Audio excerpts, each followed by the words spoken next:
안녕하세요. 책방 순이입니다.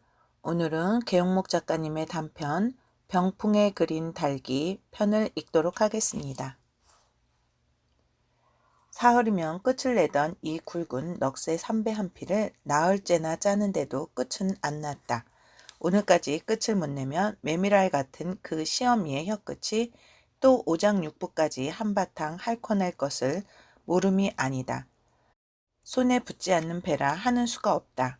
박 씨는 몇 번이나 이래서는 안 되겠다 마음을 사려먹고 놓았다가는 다시 북을 들어 들고 쨍쨍 놓고 쨍쨍 분주히 짜보나 북 속에 잠긴 실은 풀려만 가는데도 가슴에 얽힌 원한은 맺혀만 가는가. 그만 저도 모르게 북을 놓고는 멍하니 설움에 잠기게 되는 것이다. 생각하면 참 눈에서 피가 쏟아지는 듯 하였다. 하기야 애를 못 낳는 죄가 자기에게 있다고는 하지만 남편까지 이렇게도 정을 뗄 줄은 참으로 몰랐던 것이다. 어떻게도 섬겨오던 남편이었던고. 돌아보면 그게 벌써 10년 전. 시집이라고 와보니 남편이란 것은 콕 한 수도 할 줄 몰라서 시퍼런 콧덩이를 입에다 한 입 물고 훌쩍거리지를 않나.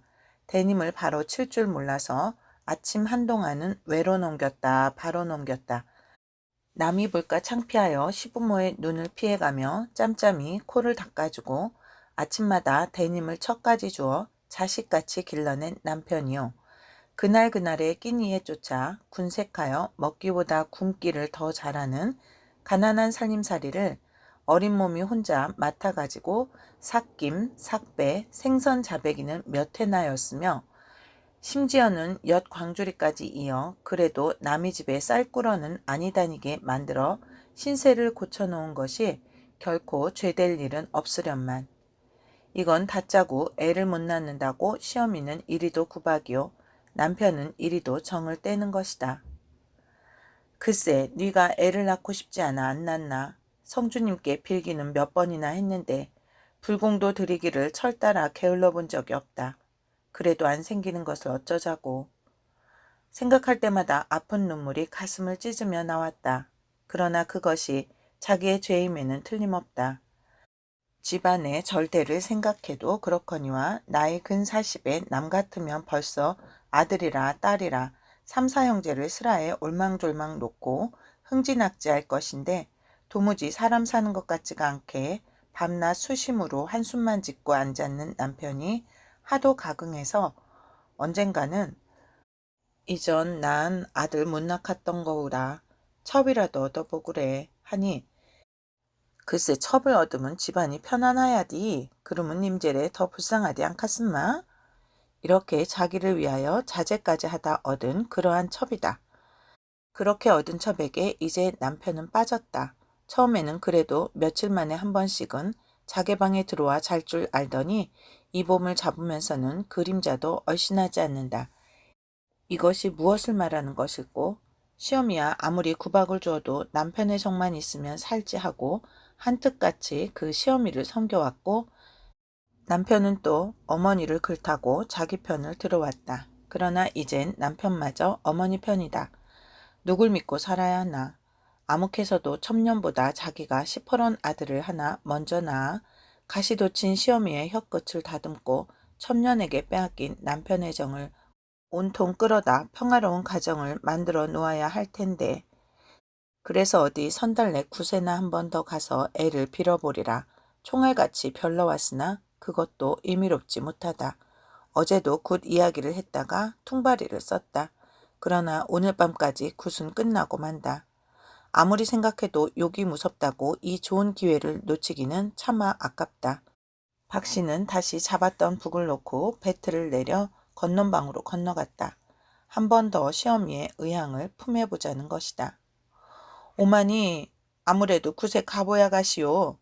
시어미는 들었는지 말았는지 머리를 숙인 그대로 겼던 꾸리만 그저 겨를 뿐이다. 그래도 알갔소. 성왕님이 복을 줄디. 아니 인연이 요즘엔 바람이 났나 보더라. 짤에는 배는 안 짜고 날마다 먼 산만 멍하니 바라보고 앉았더니 글쎄 무슨 일을 내고야 말디.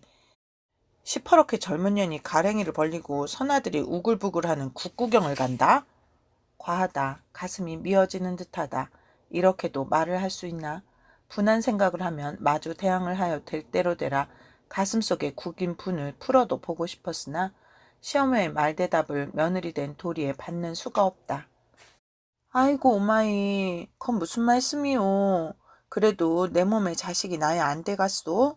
온나지 오마니 쟤래 아무래도 명미 한 대만 개지고 가볼래요. 아이고 참 집안이 망을래면 패난이나 망하디. 며느리 바람 내렸다는 소문 남기고 망할 건 뭐인고. 귀때길에 있으면 너도 동네선 너 같아나 쉬쉬 허는 소리를 들었겠구나. 에이 이년아. 놈이 아무랬땐 뭐러우. 나만 안 그랬으면 드디어. 아무래도 갔다 올래요. 아이년아 아무래도 갔다 오갔다면 나 있는 데는 와서 일이 수선이냐 수선이. 응? 인연이 굽힌개를 대고 무슨 수를 풀이누라고? 다 알디 다 알아. 인연 내 오늘 저녁 선달래 구셀 어디 갖단 봐라. 내 집 문턱에 발을 못 들여놓으리라. 본래 야래 미물이디 미물이야. 그래도 됐다운 년을 애미라고. 박씨는 더 말하고 싶지 않았다. 만일 남편이 이 소리를 들었으면 나를 환양년이라고 당장 내어 쫓을까? 아니 아무리 정은 첩년에게 갈렸다고 하더라도 10여 년을 같이 살던 내 마음을 몰라줄 리는 없을 거야. 그 입에 담지 못할 험담으로 나를 집어먹으려는 그 입놀림을 남편이야 마뜩해 고지 들으리. 박씨는 도리어 남편이 이 소리를 좀 들었다면 오히려 속이 시원할 것 같다. 아무리 무인정한 사람이기로 애매한 누명을 뒤집어 쓰는 이 나를 보고 짐승이 아닌 다음에야 내 이 터져오는 가슴을 마음으로라도 어루만져는 주겠지 하니 남편이 그립기 그지없다.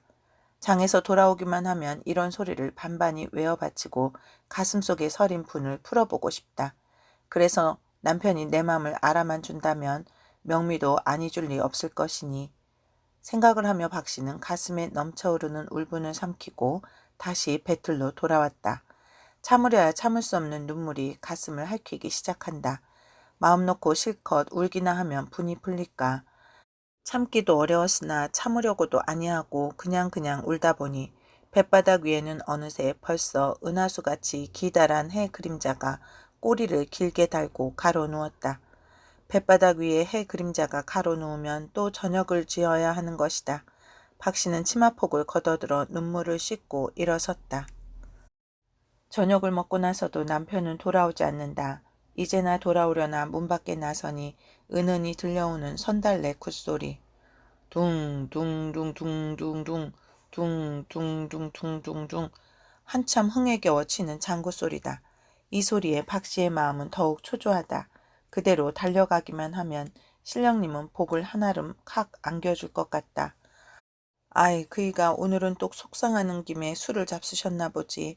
들락날락 기다리나 어둠이 짙어가는데도 돌아오는 기척이 없다. 박씨는 안타까웠다.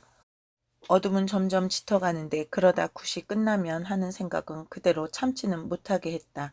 아이를 못 낳는 한 그러지 않으면 시어미의 그 욕을 면해볼 도리가 있을까. 시어미 눈이야 얼마든지 피해갈 수 있을 것이나 시어미의 치마끈에 매달린 고방문 쇠는 어찌할 수 없음에 복을 빌 명미를 낼 수 없음이 자목 근심일 따름이다. 그러나 그렇다고 또한 이 밤을 그대로 보낼 수는 없다. 생각도 못하여 박씨는 애지중지 농 밑에 간직해 두었던 은 바늘통을 뒤져냈다. 이것은 어머니가 시집올 때 놀이개도 못 해주는데 이것이나 하나 해줘야 된다고 옥수수 연말을 팔아 만들어 주었던 것으로 자기의 세간에 있어서 다만 하나의 보물이었다. 그러나 박씨는 이제 자식을 빌려가는 명미의 미천으로 그것을 팔자는 것이다. 바늘통을 뒤져 들은 박씨는 한 점의 미련도 없이 그것을 들고 동구 앞 주막집 뚜쟁이 늙은이를 찾아가 일금이원에 팔아서 잎살 한 대, 백지 2장을 사들고 부랴부랴 선달래 구터로 달려갔다. 굿은 한창이었다. 사내 계집 어린이, 큰애 늙은이 젊은이 할 것 없이 동네 사람들은 거의가 다 모인 성쉽게 마당으로 하나 터질 듯이 둘러섰다. 보니 그 앞에선 떡이라 고기라 질비하게 차려놓은 상을 좌우에 놓고 남색 쾌자에 흰 고가를 쓴 무당이 장구에 맞춰 흥겨운 춤이 벌어져 있다. 박씨는 선달래 마누라에게 온 뜻을 말하고 놋발이 2개를 얻어 담뿍담뿍 쌀을 담아 정하게 백지를 깔고 굿상 위에 받쳐 놓았다. 복을 빌러온 사람은 박씨 자신만이 아니었다. 남편이 알아서 묵구리를 온 색시, 차손들을 잘 살게 해달라 공을 들이러 온 늙은이, 소를 잃고 점을 치러 온 사내, 무어라 꼽을 수 없이 수두룩하다. 무당은 춤을 한참 추고 나더니 복 빌러온 사람들을 차례로 불러 복을 주기 시작한다. 박씨는 8번째였다. 야들아! 큰 무당은 한창 장구에 흥겨운 시내들을 소리쳐 부른다. 예이! 어허니야 시내들아 너희들 들어봐라.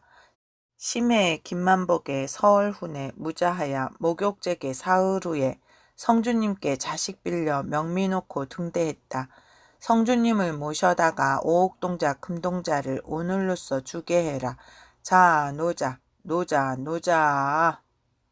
큰 무당은 다시 팔을 벌려 춤을 을씬을씬 추기 시작하니 시내들은 또 엉덩이 춤에 장구다. 둥둥둥둥둥둥둥 둥둥둥둥둥둥둥. 큰 무당은 한참이나 춤을 추고 나더니 박씨를 불러 자기가 입었던 쾌자를 벗어 입히고 고가를 씌운다. 박씨는 잠옷 그것이 사람 많은 가운데서 부끄러운 노릇이나 그것을 가릴 채비가 아니다. 무당이 시키는 대로 정성껏 받지 않으면 안 된다. 그러나 다만 한 가지 근심은 추어보지 못한 춤이라 어떻게 팔을 벌리고 다리를 놀려야 할지 알 수 없는 것이요. 그것이 서툴러서 무사람들의 웃음거리가 되면 하는 것이 순간 낯을 불쾌었으나 자식을 부는 춤이어니 하면 저도 모르게 온 정신이 춤에만 쏠려들었다. 성주님 오셨나이까? 김해의 김만복이 일전에 자식 빌려 가노이다. 금동자를 주옵소서. 야들아 시내들아 자 때려라. 노자. 예이. 큰 무당의 호령에 시내들은 또 일제히 받으며 춤 장구를 울린다. 쿵. 박씨는 한 팔을 들었다. 쿵 덕쿵. 장구 소리에 맞추어 박씨의 팔은 올라가고 내려오고 처음 그 한 팔을 들기가 힘이 들었지 들고 나니 아무것도 아니다. 들었다 놓았다 춤도 아주 곱다. 얼마 동안을 추고 난 뒤 큰 무당은 또 시내들을 불러 장구 소리를 멈추게 하고 박씨를 붙들어 쾌자와 고가를 벗긴 다음 명미바리에 쌀을 한 줌 집어내어 공중으로 올려 던졌다. 다시 그것을 잡아가지고는 그것이 쌍이 맞나 안 맞나를 검사하여 안 맞으면 버리고 맞으면 박씨를 준다. 그러면 박씨는 그것을 받아서 잘근잘근 그러나 경건한 마음으로 씹어서 삼킨다. 그것이 복인 것이다. 무당은 그 쌍이 맞는 쌀알이 박씨의 나이와 같이 될 때까지 몇 차례를 거듭하고 나더니 어허니야야 큰 무당은 춤을 얼씬얼씬 추며 성주님이 김해의 김만복이 무자하사 천복 뒤복 다 주시다. 36, 5쌍이 다 맞아 떨어졌다. 옥동자 금동자가 멀지 않아 생기리라. 성주님을 박대마라 선왕님을 박대마라. 야 박씨야 하더니 굿상 위에 괴어놓았던 흰떡 한 개를 박씨의 치마를 벌릴에서 집어넣는다. 이건 금동잔이라. 또 한 개를 집어넣고 이건 옥동잔이라. 그리고 나서 냉큼냉큼 3개를 연거푸 집어주며 옥동자 금동자 오형제를 두었더라. 이 복받아 성주님께 물러주고 성공을 드리라. 아하 하니 박씨는 받은 떡을 떨어질세라 조심히 치맛귀를 둘러싸안고 대문으로 빠져 집으로 돌아왔다. 그러고는 무당이 가르친 대로 뒤란 밤나무 및 구석 오쟁이에 싸고 온 떡을 정성스레 하나하나 집어넣고 공손히 읍을 하여 허리를 굽혀 절을 하였다. 성주님 아무개도 자식을 낳게 해줍소사. 또 한 번 절을 하고 나서 시어머니 마음을 고쳐주옵소사. 또 한 번 절을 한 다음 남편을 제 방으로 건너오게 해줍소사. 그리고 또 한 번 절을 하고는 조심조심 물러나 뒤란을 돌아왔다. 변씨의 방에는 불빛이 익은 꽈리처럼 지지울리게 창을 비친다. 남편이 장에서 돌아왔나 가만가만히 문 앞으로 걸어가 엿들으니 사람이 없는 듯 방 안은 고요한데 남편의 고무신도 변씨의 그것과 같이 가지런히 토방 위에 놓여있다. 돌아오기는 왔다. 그러나 아직 잘 때는 아닌데 왜 이리 조용할꼬? 헤어진 창틈으로 가만히 엿보니 남편은 술이 취한 양 아랫목에 번듯이 누웠고 변심하니 등잔 앞에 펄짝이 앉아 남편의 해진 양말 뒤축을 꿰매고 있다. 박 씨는 전에 달리 남편이 더욱 그리웠다. 행여나 오늘 밤은 제 방으로 건너와 주무시지 않으려나 자기의 돌아온 뜻을 알리려고 아까 어둡도록 안 들어오시더니 언제 들어오셨나 하며 발칵 문을 열었다. 그러나 남편은 세상 모르게 잠에 취했고 변 씨가 한번 힐끗 마주 쳐다보더니 아니 이 밤중에 함자 어딜 갔더랬소? 가시가 숨은 말을 그저 한번 던질 뿐 눈은 다시 양말 뒤축으로 떨어진다. 남편이 그리운 생각을 하면 그 옆에라도 좀 앉았다 나오고 싶었으나 눈에 가시같이 변 씨가 거슬린다. 술을 또 잡쌌디? 박 씨는 남편의 얼굴을 한번 들여다보고는 돌아 나와 자기 방으로 건너왔다. 등잔에 불을 켜고 앉으니 울적한 마음 더 한층 새롭다. 이불도 펴놓을 생념도 없이 그대로 초조하게 앉아서 혹시 남편의 잠이 깨지나 않나 정신을 변 씨 방으로만 모았다. 그러나 아무리 앉아서 기다려야 남편이 깨는 기척은 들리지 않는다. 한 번 더 건너가 보리라 문을 여니 어느새 변 씨 방에는 불이 없다. 불 없는 방에 건너가선 안 된다. 우두커니 문을 열어 잡고 새카만 변 씨 방을 건너다 보는 박 씨의 마음은 안타깝기 그지없었다. 울고 싶도록 마음은 아프다. 그러나 할 수 없는 일이다. 서러운 한숨을 저도 모르게 꺼질 듯이 쉬고 힘없이 문을 되닫았다. 새벽녘에야 겨우 눈을 붙였던 박 씨는 참새 소리에 그만 잠이 깨었다. 처마 밑에 베겨 자던 참새가 포득포득 기어 나올 때면 아침밥 차비를 하여야 되는 것이 습관적으로 그의 잠을 깨우는 것이다. 박 씨는 졸림에 주름지는 눈을 애써 비벼뜨며 뒤란으로 돌아가 제3태기를 들고 부엌으로 내려갔다.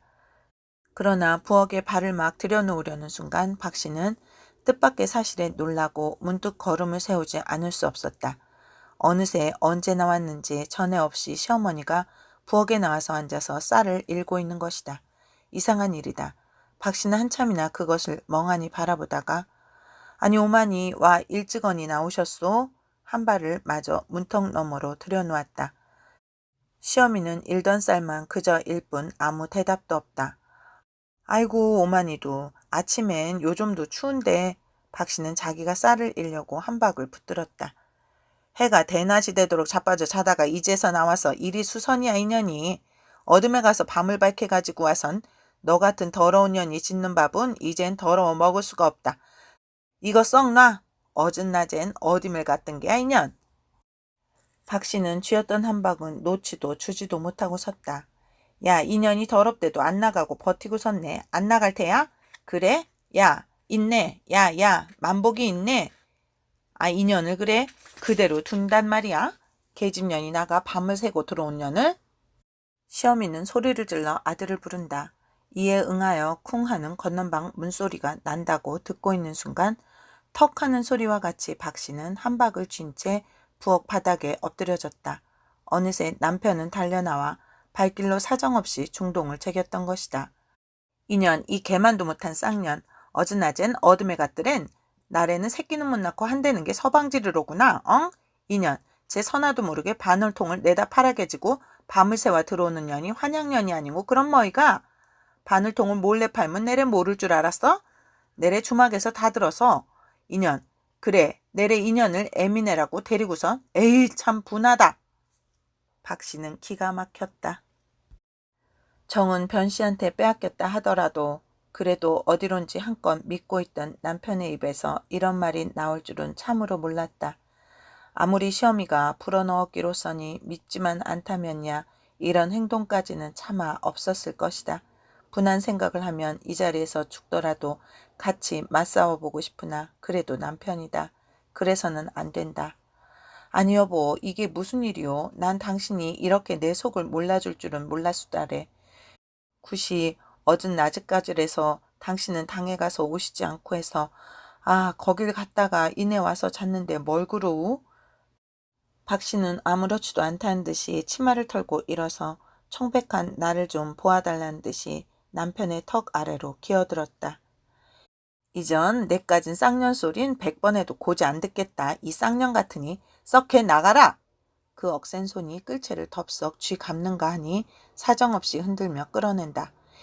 이년 다시는 내 집에 발길을 또 들여놓아라. 어디 가서 뒤지든지 도화하는 놈하고 맞붙어 살든지 내 집엔 다시 못 들어와. 휙 잡아 둘러놓으니 박씨는 넘어지지 않으려고 비칠비칠 힘을 주다 못해 개바자굽에 번듯이 나가 자빠진다. 박씨는 다시 일어나고 싶지도 않았다. 그냥 그 자리에서 죽고 싶었다. 남편에게까지 이 더러운 누명을 쓰고 살아서는 무엇하냐. 차라리 죽는 편이 편하리라. 그러나 목숨은 임의로 하는 수가 있나. 죽지 못할 바엔 남이 볼까 창피하다. 박씨는 일어났다. 그러나 대문은 걸렸다. 갈 데가 없다. 갑자기 몰렸던 설움이 물에 밀리는 모래처럼 터져나왔다. 친정이나 있으면 남같이 어머니나 찾아가지 않겠나. 아버지의 뒤를 쫓아 어머니마저 돌아가신 지 오래다. 박씨는 생각도 못해 이 집에서 학대를 받고 붙어 사느니보다는 어디로든지 가는 것이 차라리 편하리다. 가다가 죽으면 죽고 알면 살고 아무리 계집이기로 제 몸 하나야 치지 못하리. 또 치기 어려우면 시집이라도 가지. 남이라고 2번 3번 서방을 얻을까. 에구 그 시어머니 딸년 첩년의 눈독. 그만한 시집이야 어딜 가면 없으리 생각을 하며 박씨는 마을을 어이돌아 신장로 큰 길을 더듬어 나섰다. 하지만 무슨 미련이 뒤에 남았는지 차마 발길이 앞으로 내달아지지 않았다. 한 걸음, 2걸음 촌중을 살펴보고 그리고 자기의 집을 찾아내고는 눈물을 흘렸다. 그런데다 방향조차 없는 길이라. 가다가는 산모퉁이에 힘없이 주저앉아 한숨을 짓다가는 다시 일어서 걷고 걷다가는 또 쉬고 하기를 몇 번이나 반복을 하다가 이윽고 해는 저물어 색시적에 같이 엿장수를 다니던 조씨라는 엿장수 늙은이의 집을 찾아 들어가 그날 밤을 쉬기로 하고 저녁을 얻어먹었다. 그러나 먹고 누워서 피곤을 풀며 가만히 생각해보니 자기가 이까지 떠나온 것이 10번 잘못 같게만 생각되었다.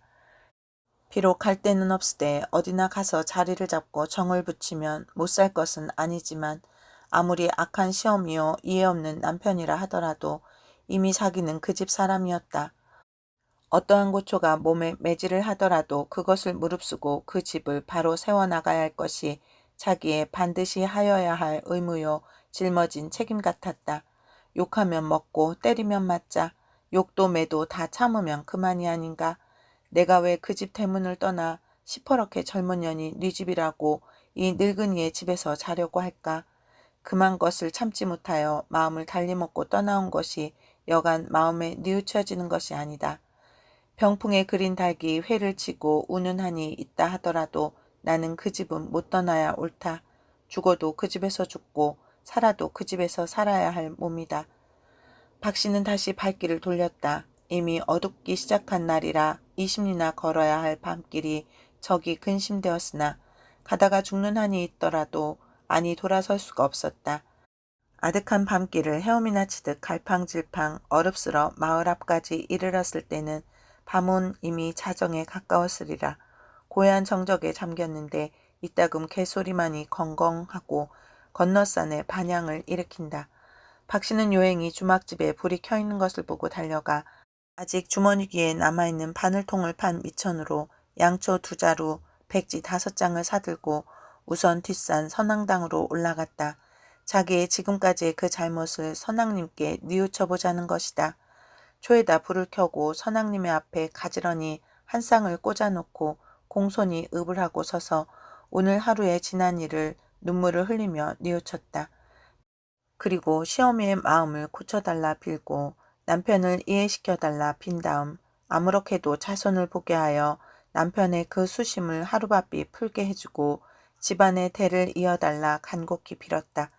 그리고 다시 절을 하고 나서 백지 5장을 연거푸 소지를 올렸다.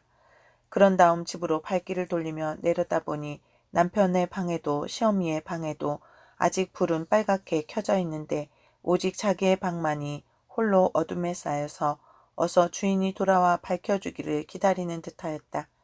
박씨는 불빛을 향하여 걸음을 재촉했다. 개 짖는 소리가 사탁 아래 또 들린다. 1939년 1월 여성지에 실린 글입니다.